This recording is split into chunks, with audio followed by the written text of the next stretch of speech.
We flew from Seattle to Glacier Bay National Park in Gustavus, Alaska, where the 2 nights before boarding the Seawolf, we stayed at the Gustavus Inn, where James Beard award-winning chef Dave Lesh and his family use locally grown, sourced, and foraged ingredients to create delicious home-style meals. The grilled king salmon, fresh crab, kelp salsa, and spruce tip syrup for pancakes were some of my favorite menu items. The Salmon River runs through the center of town. Gustavus, population 442, makes Northern Exposure's fictional Sicily, Alaska look like a bustling metropolis.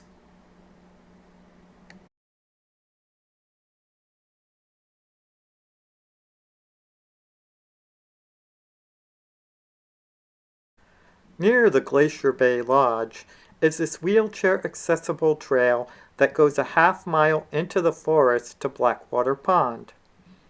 When George Vancouver visited this area in 1794, this forest did not exist. The entire region was under a sheet of ice 20 miles wide, 100 miles long, and in some places 4,000 feet high. In the nearly 220 years since George Vancouver visited, the ice has receded 60 miles to the northern end of Tar Inlet. The Seawolf is a former World War II minesweeper who during her time of service was known as the USS Observer. During the war, she patrolled San Francisco Bay. She is 97 feet long and still has her original 1941 Hamilton diesel engine. Since her decommissioning in 1947, she has served as a private yacht and as a conservation vessel. In 2003, Kimber Owen of Seawolf Adventures purchased the Observer and changed her name to the Seawolf. Right now we're going to be driving by our cabin. If you take a quick look to the right. At the time she purchased the Seawolf, she widened the decks and renovated several of the cabins, like the one we just drove by, to make the ship more wheelchair accessible. She also installed a patient lift to lift people from wheelchairs into sea kayaks. All public areas of the boat are wheelchair accessible from bow to stern. I can do a complete circle around this as you are seeing. And although it's not ADA compliant, it is what I call wheelchair workable. It would be financially impossible to make a boat this old ADA compliant. But the cabins are big enough that you can get a wheelchair in, pull up to the bunk, get into the bunk, or pull into the bathroom and transfer from your chair to the toilet or the shower bench.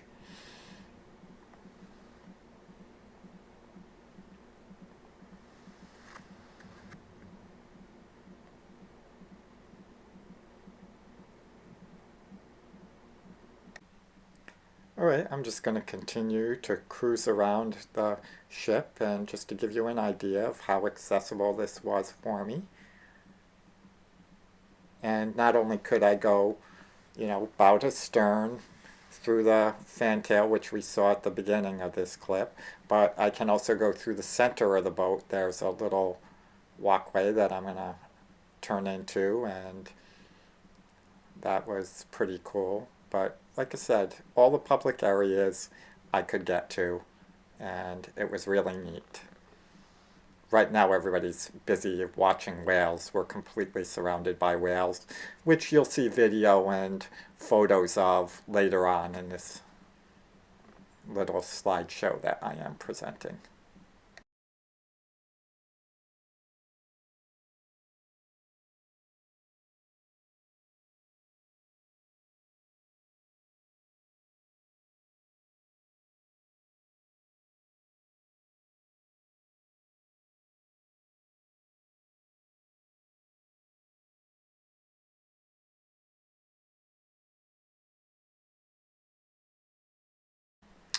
Our first night on the Seawolf, we moored in Reed Inlet in front of Reed Glacier. That first still picture was what Anne and I woke up to as we left our cabins that first morning.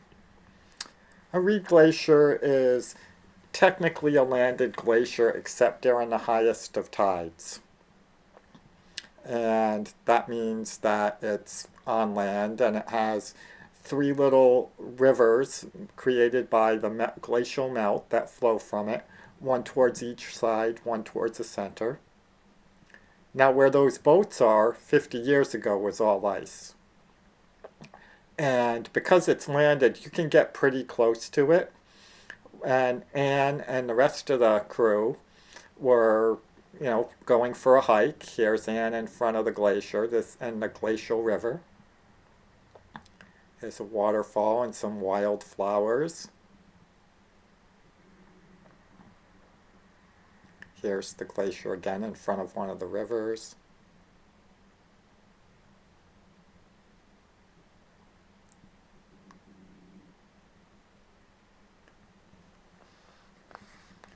This is pretty neat because you really get to see how ecosystems begin, since much of this is less than 50 years old, because where I'm sitting right now was all ice, where I'm taking this picture from and where our skiff is. Just 50 years ago is completely ice there.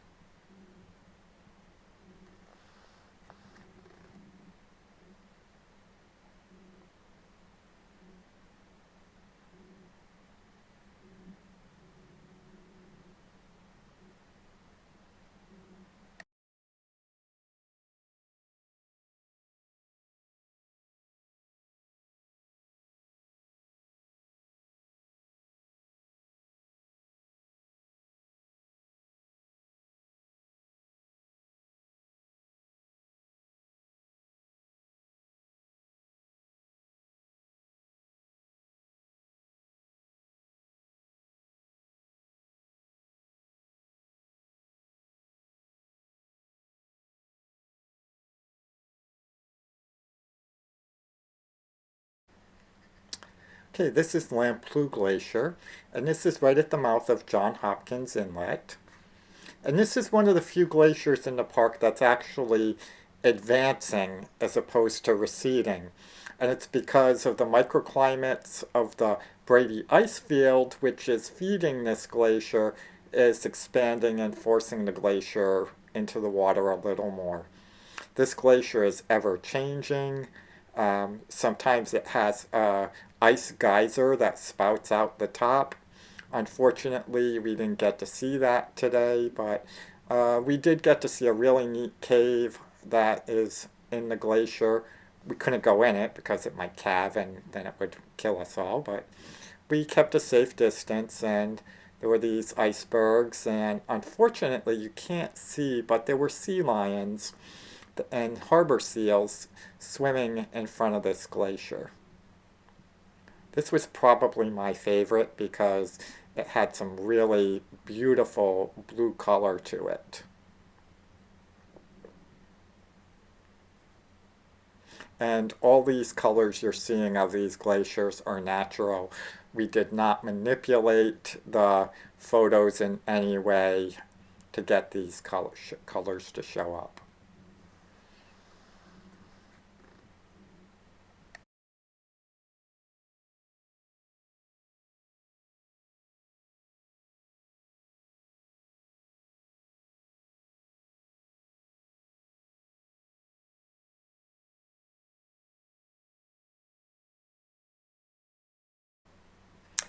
Tar Inlet is the northernmost inlet of Glacier Bay National Park. And when John Muir visited here in the late 1880s, early 1890s, this inlet didn't exist. It was still a whole huge sheet of ice. Tar Inlet is home to Marjorie and the Grand Pacific Glaciers, which are two of the largest glaciers in the park. And there they are, side by side.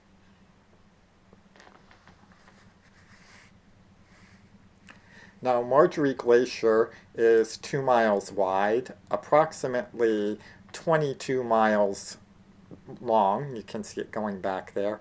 And it's 350 feet high. About 100 of that is underwater.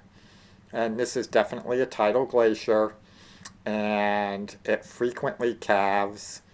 We didn't see it calve while we were there, but we could hear it creaking, and it was quite humbling. Usually we would explore this from a sea kayak, but it was too windy that day to safely take the kayaks out. And you can't really see it here, but there was really a lot of ice in the water that day. But this was really spectacular and beautiful.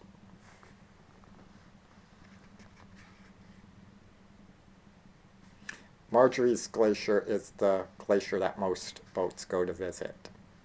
And there's where it's perpendicular to Grand Pacific Glacier, which is the largest glacier in the park. And the reason that it's black is because it advances and retreats periodically. And when it advances, it acts like a snowplow with the soil, and it pushes up and over on the ice, and that's what makes the ice dirty. And this goes 25 miles back into Canada.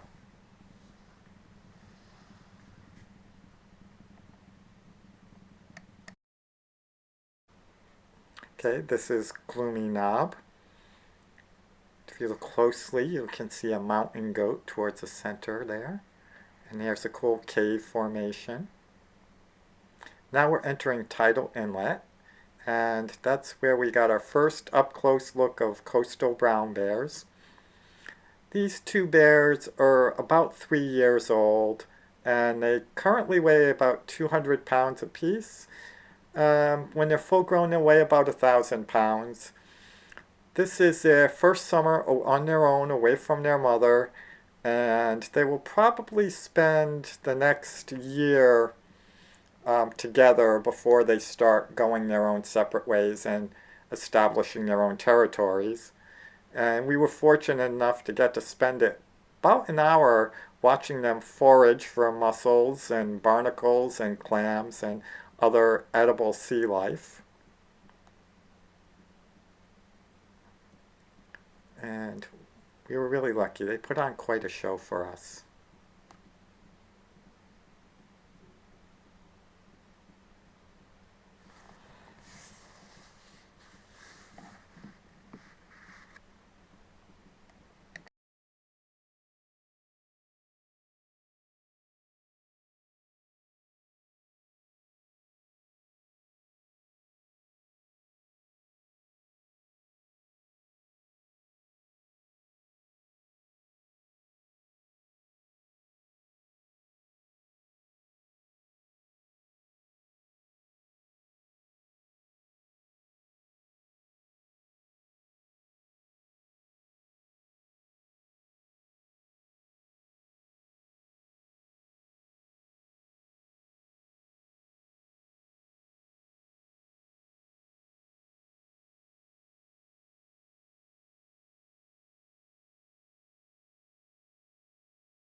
Well, now it's time for us to say goodbye to our Earth sign friends and start heading to North Sandy Cove, where we're going to do some sea kayaking.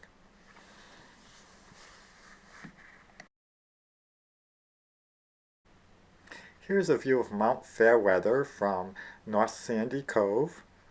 And this is how they got me into the kayak from the boat and the lift.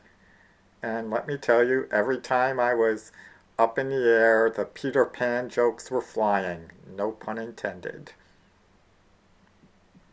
This actually was quite safe. It just looked scary, but it really wasn't.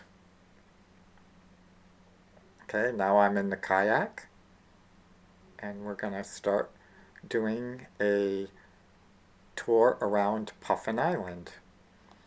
And there were no puffins on Puffin Island. There used to be, but they were so successful on the island that they basically defecated themselves out of a home because there was so much guano from the puffins that plant life started thriving there, and it made it unsuitable for puffin nesting once all the plant life took over.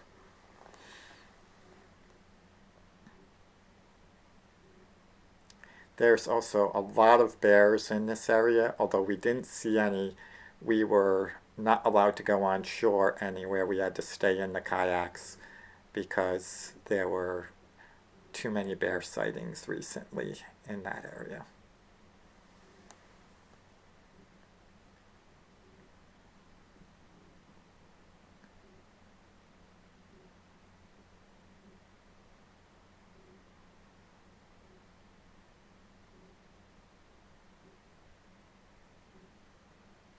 Just look how smooth that water is and catch the reflections of the trees and the clouds in the water. It's absolutely beautiful.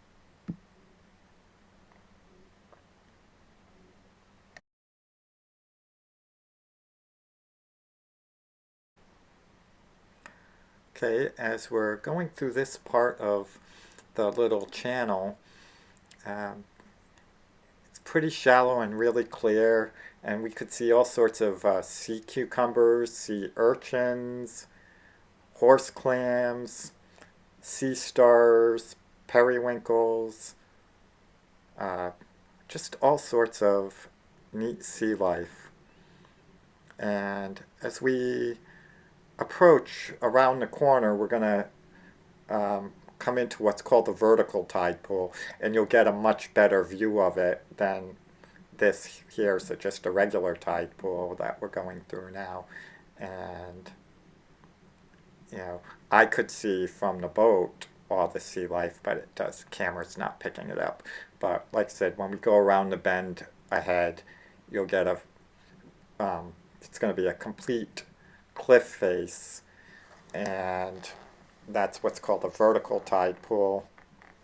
And the tide between high tide and low tide, it's 25 feet difference, and it goes straight up the cliff face, so you get to see all the levels of sea life, and sea stars and other life will cling to the side during low tide, waiting for the water to rise during high tide. And we'll see all different types of sea sponges and things of that nature. So I'll just let you enjoy this quietly until we get to the next section.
Now, this is the vertical tide pool I was telling you about.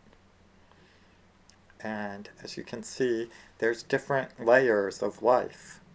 You know, there's some lichens, barnacles, different types of sea sponges, and the camera's not capturing the vibrant colors, but up ahead we're going to have, Anne took some stills that really captured the colors because she was about 20 minutes behind my kayak, and the sun had improved already in that time by the time she got here.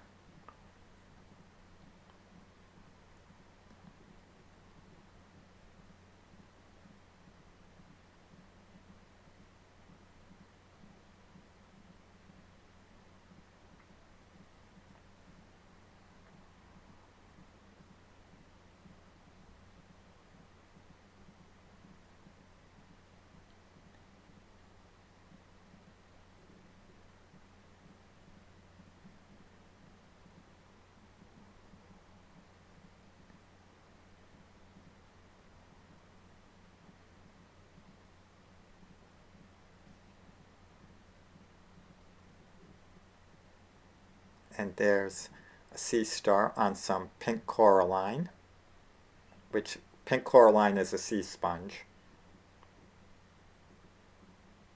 Now we're continuing through the tide pool and you can see the Fairweather Mountains in front of us. We'll get a better view of those later on.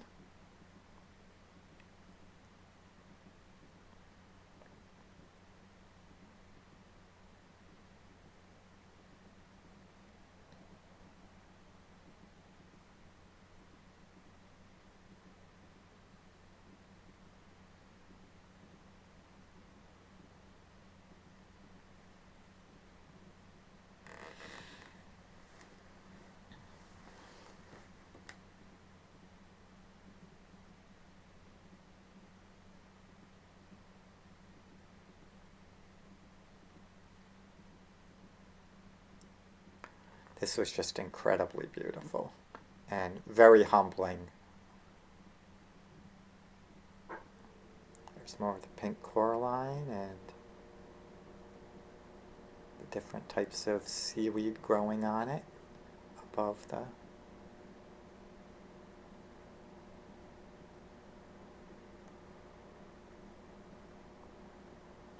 and as we back up, you'll see how high the tide actually goes. Because right now we're low tide, and actually we'll go up quite a bit there, as you can see.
There's a huge piece of boat kelp.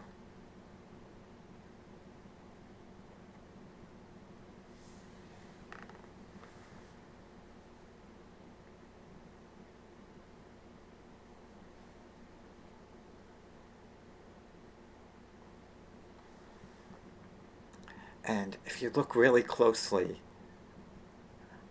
just to the left of the boat, there's a little red dot there. And maybe we'll see it again when we back out in the water. But yes, right towards, there it is. That is a sun star, which is a 11-armed starfish.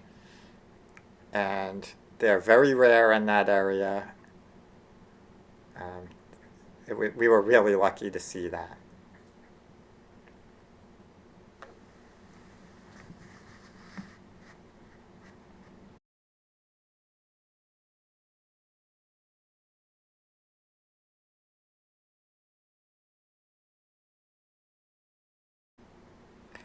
Okay, now we're going to just take a moment to pan back and forth and get a view of the Fairweather Mountains.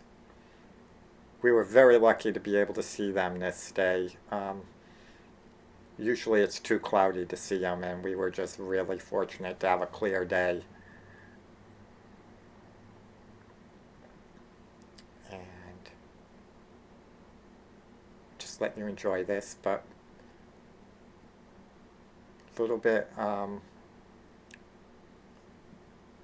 now, and caught a picture of a harbor porpoise in front of the mountains, which you'll get to see.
Alright, and now we're heading back to the Seawolf.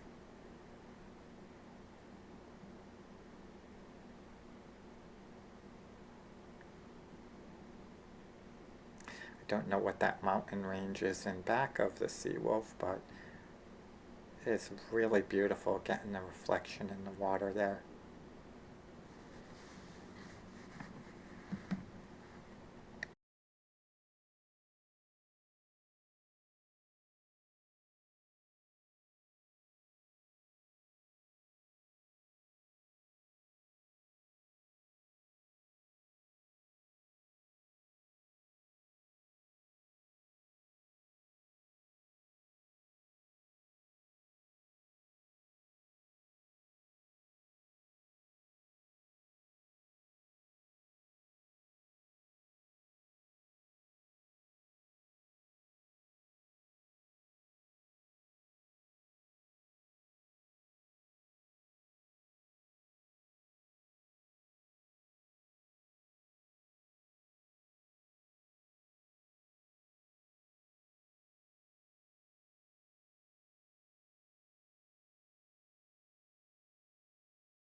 Okay, a day earlier we did a paddling trip around a rookery on Seabury Cove, which was a little bit north of North Sandy Cove.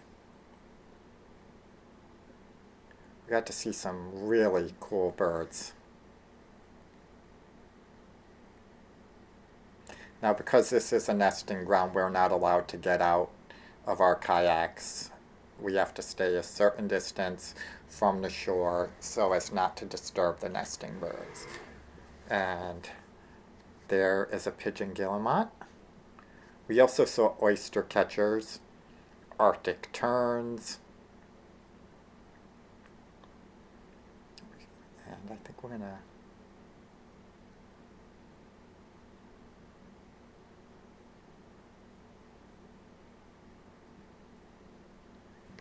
okay, there's some Arctic terns.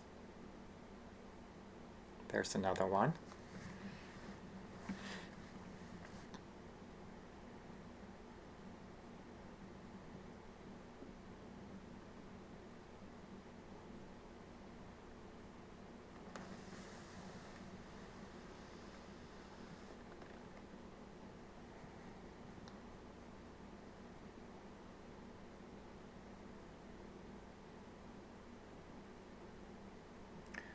Okay, there's some harlequin ducks. I had never seen these before. And there's a pigeon guillemot. Another pigeon guillemot. I think I mentioned we also saw oyster catchers, but we didn't get any photos of those.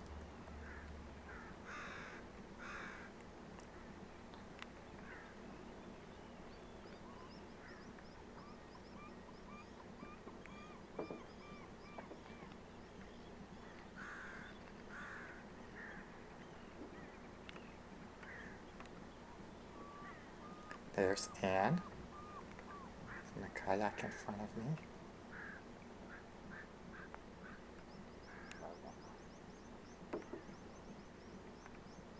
It's our fellow passenger, Matthew. He's a very nice person. Enjoyed having him on the boat with us, as well as his mom and his sister were there also.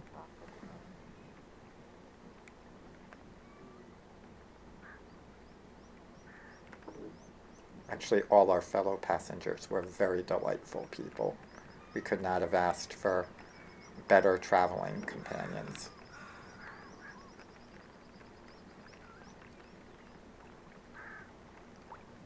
And when I was kayaking, I always um, traveled with Kimber Owen, who is the owner of Seawolf Adventures.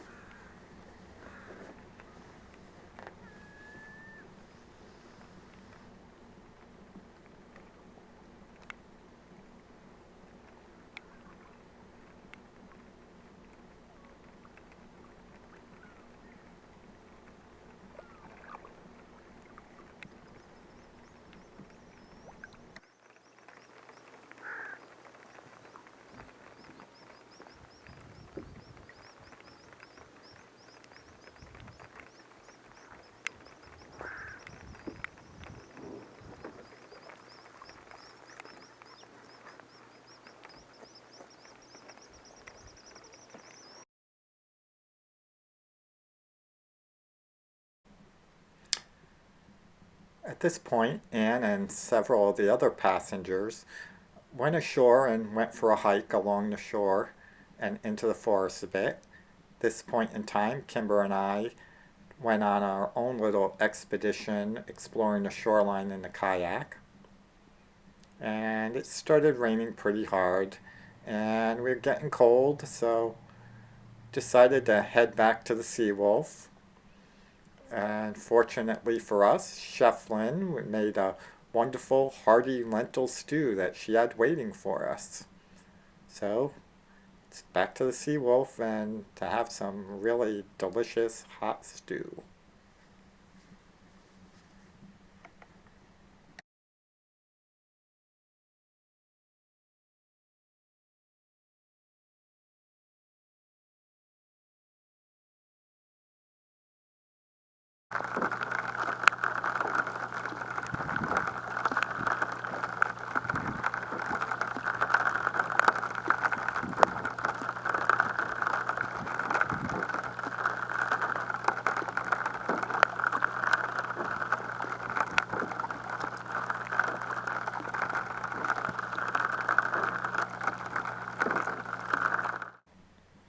This is South Marble Island, which is a stellar sea lion breeding colony.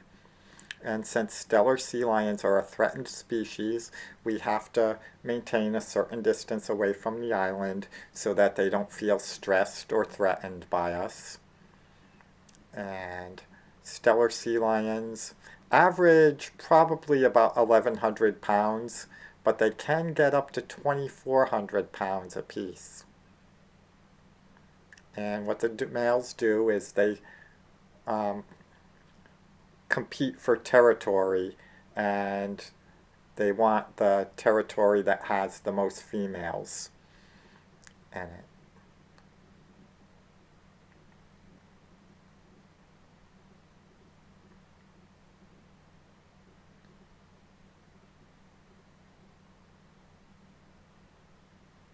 Only walruses and elephant seals are larger than the stellar sea lion in the seal family. Here is a humpback whale, and this was right in between us and the shore of South Marble Island. So we're really lucky to get to see a humpback whale that close. Also, we saw these puffins right near the island, and the sea otter. Sea otters were all over the place, but they were harder to photograph.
Well, now we're going to be leaving South Marble Island and Glacier Bay itself, and we're going to head out to Dundas Bay.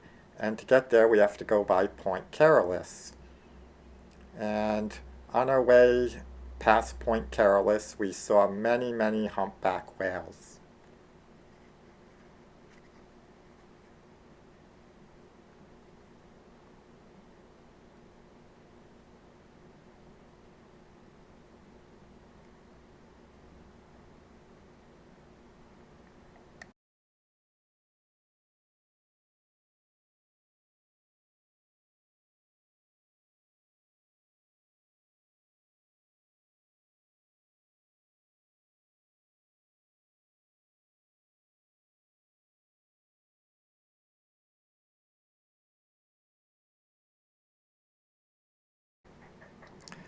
Now we're in Dundas Bay, which is part of Glacier Bay National Park, but it's not in the bay itself. And we moored in this fjord of Dundas Bay for 2 nights. There's, there was hiking and paddling trips and skiff trips while we were here.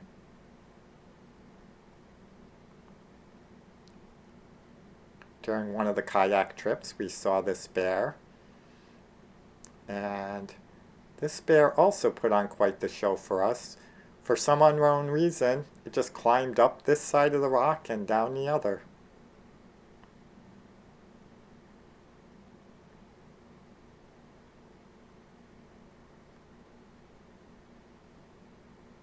There's a sea otter. Here I am on a skiff tour with the rest of the Seawolf crew.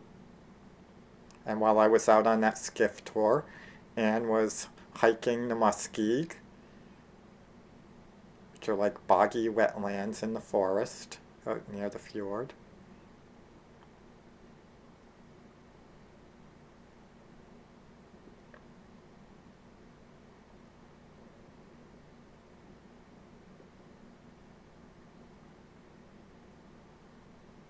Somebody didn't clean up after themselves.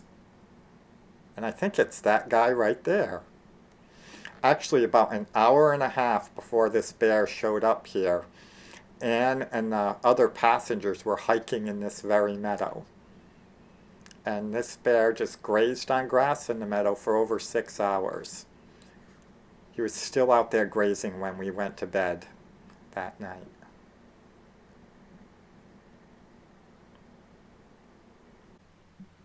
As we headed back to Bartlett Cove, past Point Carolus, we all encountered more humpback whales.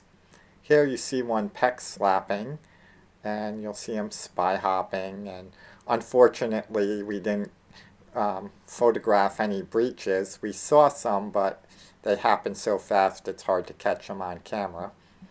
Humpback whales will grow anywhere between 39 and 52 feet long. They can weigh up to 79,000 pounds.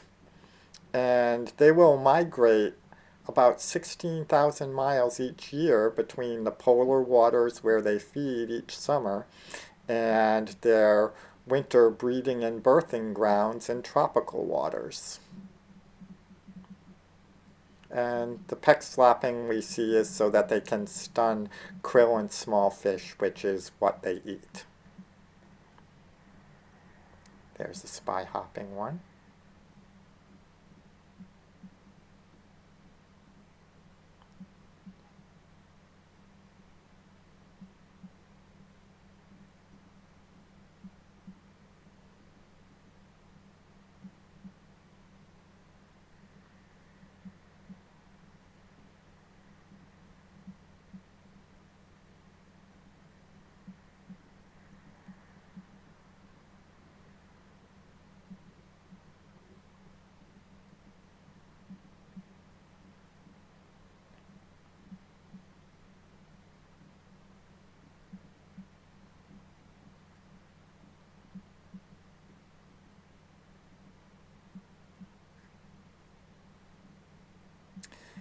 And they were much closer than they appear in this video, but the fisheye nature of the lens makes them seem farther away. But Anne got some great stills that we will be enjoying in a moment that really do incredible justice to the wonderful encounter that we had with these really cool animals.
Now we're heading back to Bartlett Cove so we can catch our plane ride home. I'd like to take this opportunity to thank everybody who helped make this happen. It was an amazing experience. We had so much fun. I learned so much, and all I can say is if you have an opportunity to do this trip, I highly recommend it. Kimber Owen is a great storyteller. She educates you, but does it in an entertaining way that will have you laughing your butt off. It is just so much fun. And once again, thank you to every single person who helped make this happen. Anne and I are both so grateful for your help.